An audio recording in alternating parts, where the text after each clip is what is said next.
The second method for solving a percent problem is to translate directly from the words. Words can be translated into math symbols to form an equation. In the chart below, the words listed in the left column, is, of, and what, can be translated into symbols.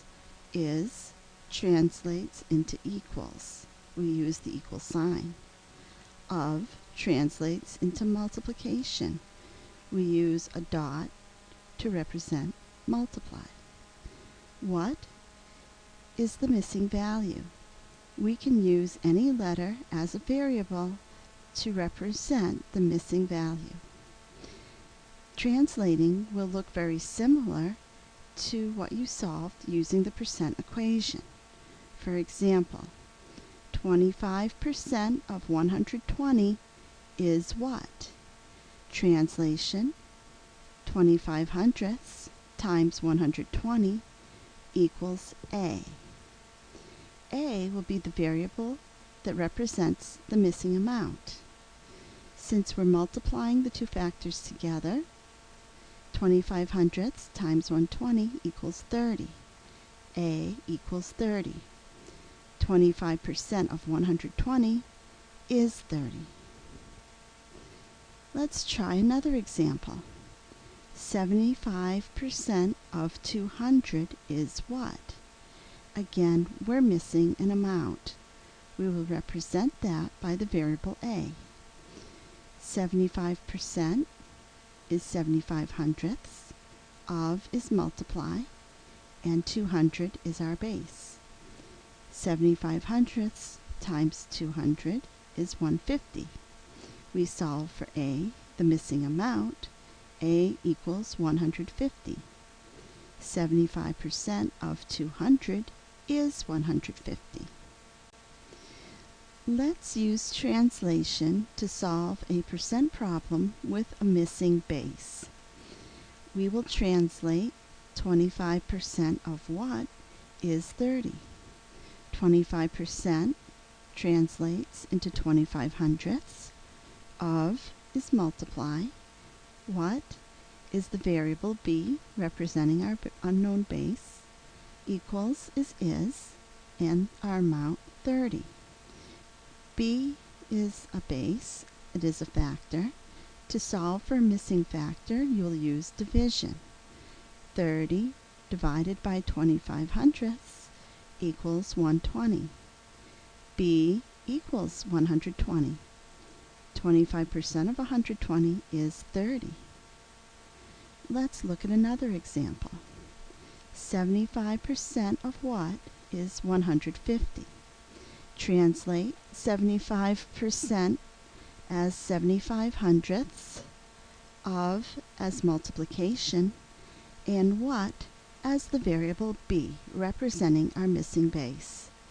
Is translates to equals, our amount 150. Because the base is a factor and we have a factor missing, we will use division. Take the amount 150, divide by the percent 75 hundredths. Your base equals 200. B equals 200. 75% of 200 is 150. Now, let's use translation to find a missing percent. What percent of 120 is 30? What percent will be represented by the variable P? Of multiplication, 120, our base, is equal sign, amount 30. Because the percent is a factor and we are missing that factor, we will use division. 30 divided by 120 equals 25 hundredths.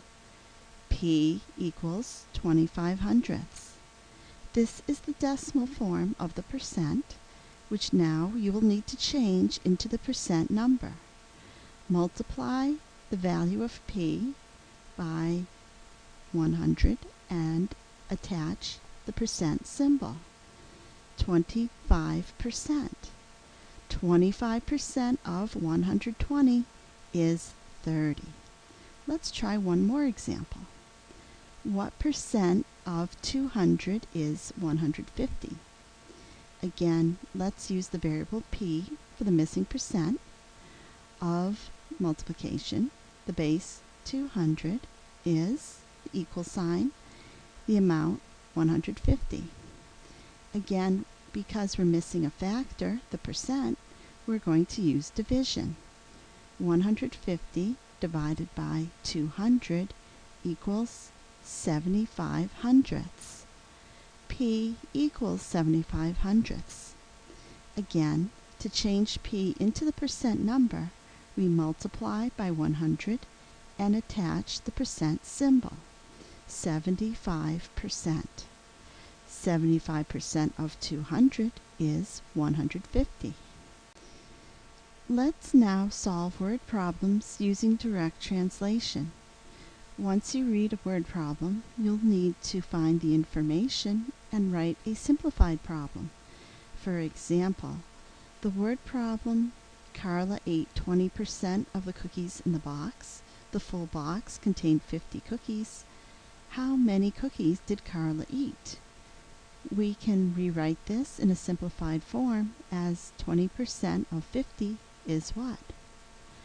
Robin drove 50% of the way to Boston before stopping for lunch. Robin stopped for lunch after driving 40 miles. How far is Boston from where Robin began driving? From this information, we can write the simplified problem.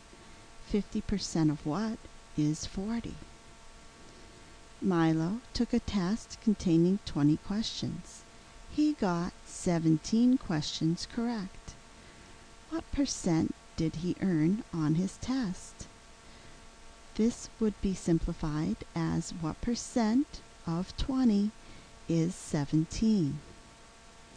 Once you have simplified it, you will translate it directly and then solve. 20% of 50 equals 10. Carla ate 10 cookies. 50% of 80 equals 40. 80 is the number of miles from where Robin began to Boston. 85% of 20 is 17. Milo earned an 85% on his test.